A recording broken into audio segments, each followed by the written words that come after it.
Nu ką, inverterinis generatorius GTM 4 kW bei 6,5 naujiena pas mus sandėlyje, tai ką tik išsikrovėm, labai nekantrauju išsibandyti.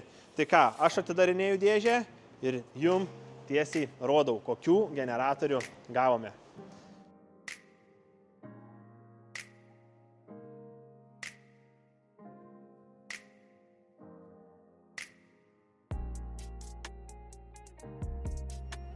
GTM 4 kW inverterinis generatorius, tai lietuviška instrukcija, komplektas, sakykime, standartinis, žvakraktis, 222 kištukai, 12 V pakrovėjai, akumuliatorius pakrovėjas, leikutė. Tai ką šitas modeliukas turi, aišku, tai turi nuotolinio valdymo pultelį, kuriuo galite užkurti ir užgesinti.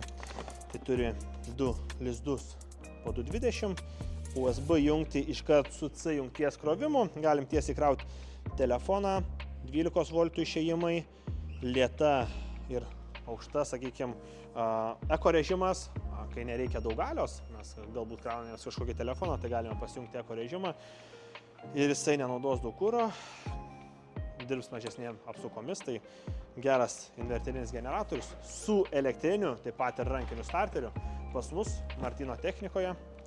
Arba užsukite pas mus į parduotuvės, išbandykite, užkursime, atsiveškite savo įrangą, pasijungsite ir susidarysite savo nuomonę patys. Tai yra vienas geriausių rinkoje inverterinių generatorių.